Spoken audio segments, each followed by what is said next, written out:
What's up, people? Hold on, let me fix this. What's up, people? I am back for another video. We're continuing on with the James Bond movies. We are now officially in the Roger Moore era.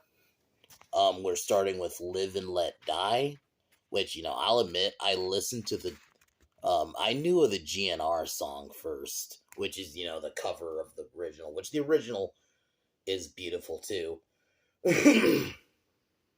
I'll admit this one I more remember of the that more era. I definitely more remember Moonraker than I before I remember this one. So I definitely enjoyed this one. This one's okay. It's been on the slow side. I like the idea of the switch up of the villain. Like this time, because this was during the black exploitation. Or I hate that name, by the way. But anyway, um, I like that the villain plot was a bit smaller because usually in these movies the villain has a big plan of taking over the world. He wants some big bout of money from the government. No, he's like, I'm just gonna be sell drugs so I can become the sell drugs for free so I can become the top supplier. Basically, just something. It's not small, but still not as big in terms of I kind of like it. It's an interesting plot. So it was during that time, so a lot of the fucking cars were pimp mobiles, which is hilarious. So, but Roger Moore, I definitely think does a really good job. He plays it a lot more of straight. He doesn't do he definitely try to be different from Connery. I definitely like that. I like that he tried to play it different. He didn't just go in just I'll copy Sean Connery.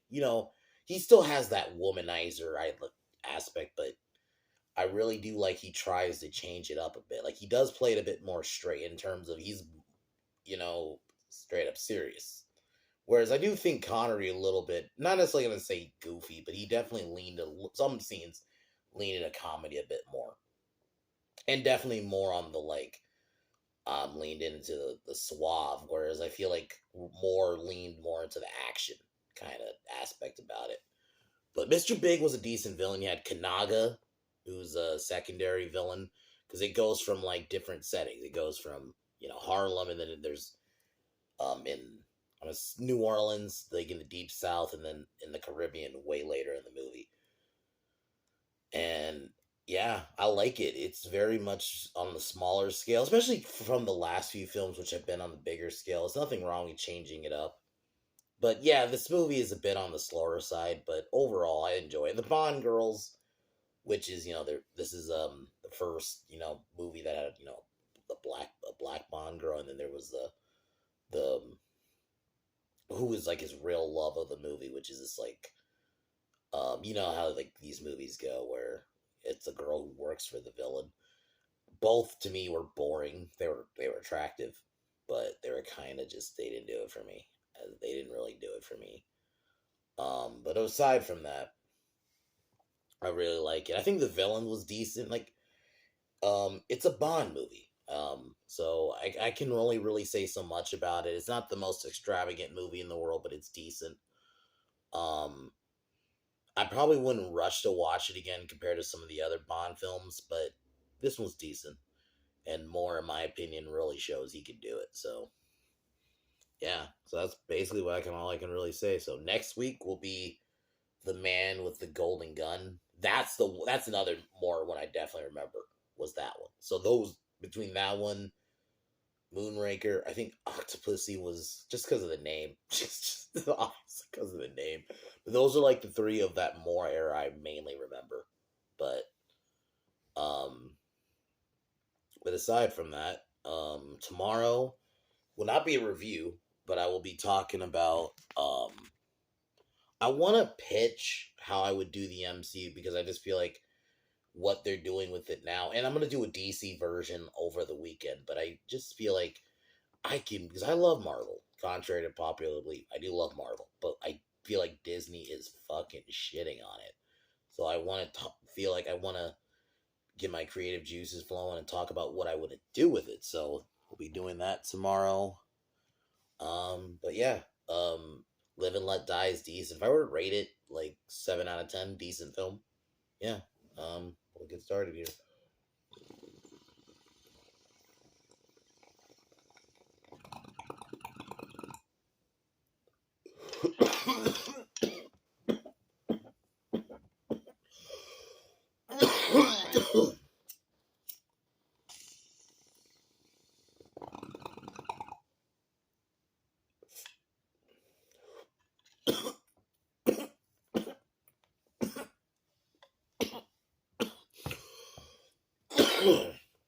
So, um, couple MI6 agents start dropping dead, including one that's taking Bond. Dropping Bond off. Pretty interesting. One of them gets killed with like a car, like a weapon attached to a car. I like the tech in the movie. So Bond ends up following the car he notices doing the killing, which leads him to Harlem. This is where he meets Mr. Big. And I love their first meeting. It's yeah, it is a different Bond film. But you got to, this is the 70s, so we're now in the early 70s. This is 73 when this one came out. So I understand they had to change it up, and blaxploitation films were a thing at the time. So like a lot of things these Bond films do, especially like GoldenEye and Tomorrow Never Dies, like modernized it a bit because those were in the 90s. Same thing. It's like just time changes; they go with the time. So like overall, so I can understand. So it for a year we're in the early 70s, so that was just a thing, and it was an interesting setup for a villain. And I like that his plan was simple. He just wanted to sell Mr. Big's plan. He wanted to sell heroin for free so he could become the top supplier. You know, something. I like that. It's a big change up. So um, he then Mr. Big, or this is where we meet Kanaga is like the real reveal. So Kanaga um has this woman who almost like is like a I guess a psychic in a sense, like, and that's the woman Bond ends up falling for. But initially, he meets I'll admit I don't remember her name, but she actually, I'll admit I thought it was funny how like one of the funniest scenes in the movie when Bond was following Mr. Big's people. He had like had a bunch of moles in the city. Like whenever they go by, they'd have somebody with like a thing calling in, like with a radio, like calling in to Mr. Big and letting him know where. Like it's a pretty interesting way to do that scene. Like I'll admit, some of these older Bond films, like if I had to say one negative, and I just accept it as part of the time, the pacing is a bit off. Like there are just some scenes where it just kind of drags. But I think over the progression of time, like probably once we get past the 70s, I say into the 80s, the pacing should get better. It's just this was at a time pacing wasn't fully like a thing yet. People just shot movies, so it's I kind of like can get over. Like I love the 1933 King Kong. That movie is not paced right. I rewatched it a couple years ago, and yeah, and that's just because it was '30s. Pacing wasn't like we don't look at pacing like how we do now. So I can overlook stuff like that. Like, this is the thing here. A lot of these old Bond movies, if I had one negative, it is definitely they're not paced great, and that's just because that wasn't a thing. People just sat and watched movies, so it wasn't as like you know criticized. And then we learn his Mr. Big's operation goes into New Orleans. I like the switching of settings. The action scenes are fun. The scene where Bond gets chased by Mr. Big's people, because he initially gets captured, right?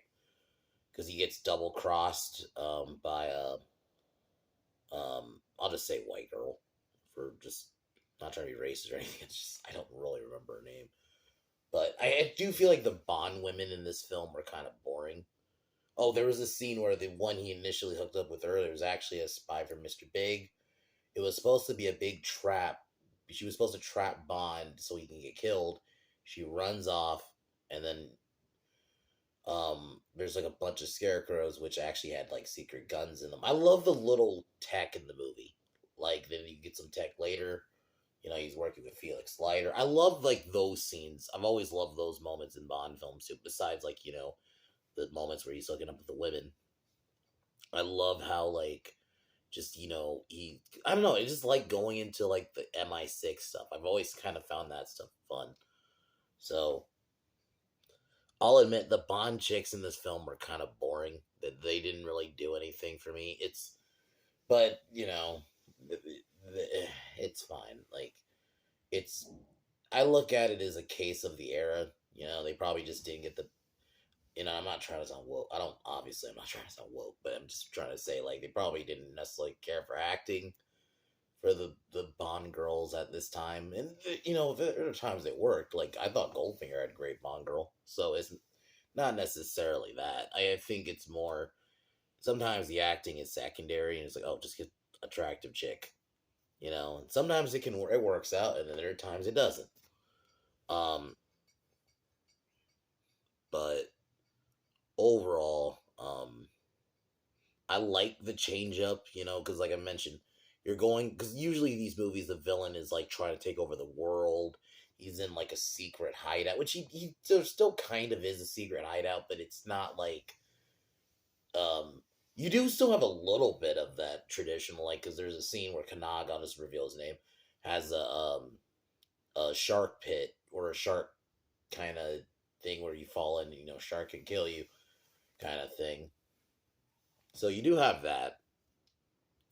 So they go to New Orleans, which I like the New Orleans setting, and then so this is where you get the fun scene at the airstrip, and Bond hijack because it's like a flight. He's posing as a flight instructor, and I'll admit that scene was pretty funny with that scene.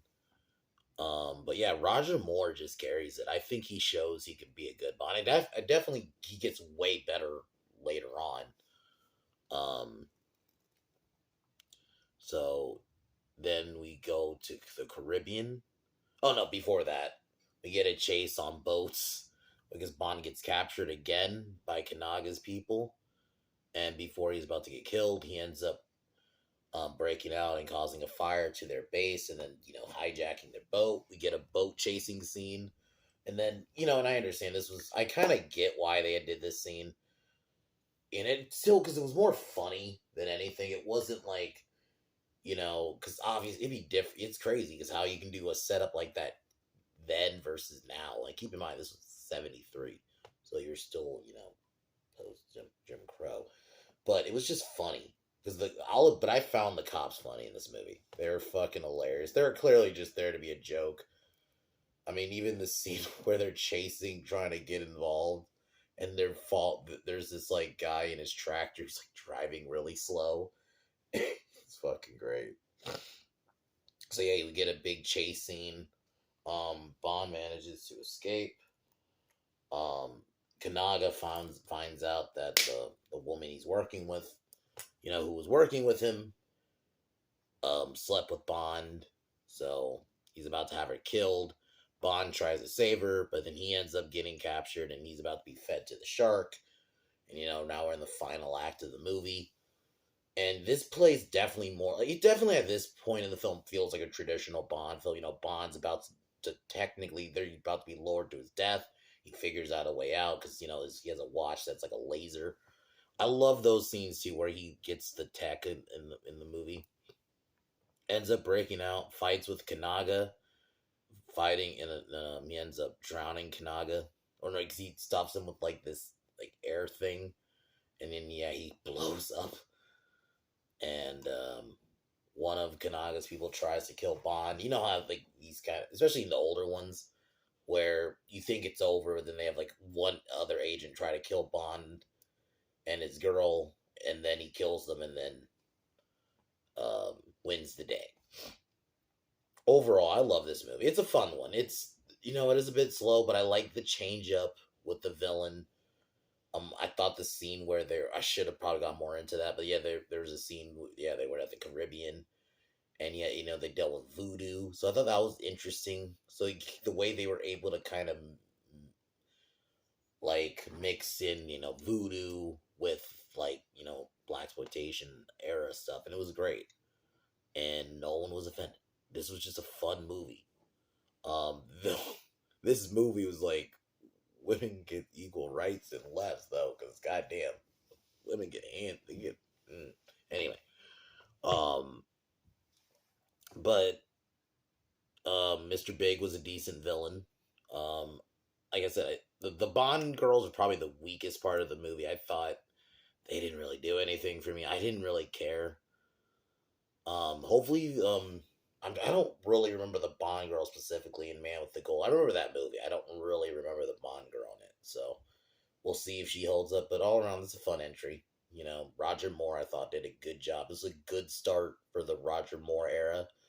I thought he did a good job in changing the performance and not just let's do Sean Connery again. You know, I love Sean Connery, but if you just try to do it in a shitty imitation, it would have just been that. So Roger Moore was like, okay, I'm gonna do more of my thing. He leaned definitely more into like the action.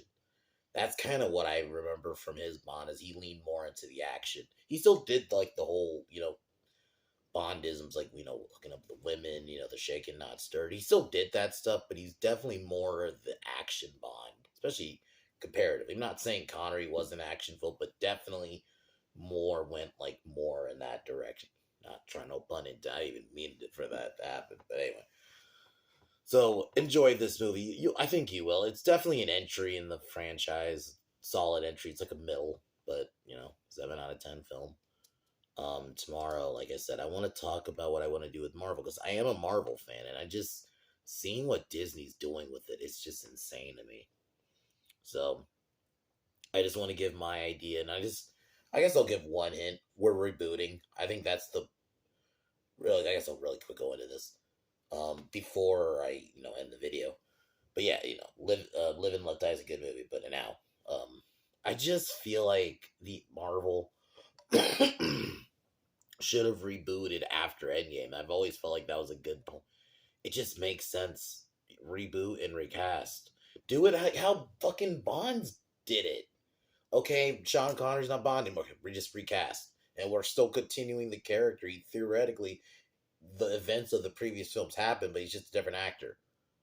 I just think we just kind of accepted it. And this was in the 60s going into the 70s.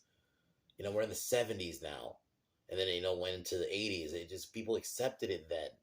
So I just, like, with Marvel and DC, it's even better. Just say reboot. It's a different universe. And we're starting fresh. So I just feel like we're going to start with all our classic characters. And this isn't, in my version, ideally, this is, Disney doesn't own Marvel anymore. Or they get fucking good. But we'll see. So I just wanted to give my quick ideas, though. I don't know how long I'll make that video, but I just wanted to go into that because I do feel like I got some ideas. And on the weekend, I'm going to do a DC version of that because I feel like, I'm going to be honest, I don't think James Gunn is going to do good with it. So I want to get my quick ideas for that. And so I'll do that one on the weekend sometime, probably on Sunday. But other than that, Live and Let Die is decent. So I definitely recommend it. So, but I'll talk to y'all tomorrow. Cheers.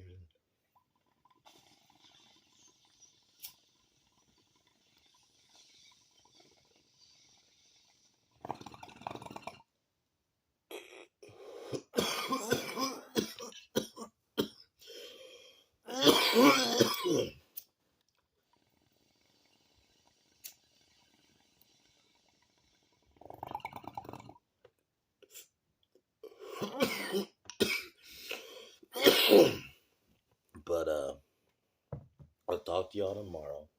Fuck Joe Biden. Peace.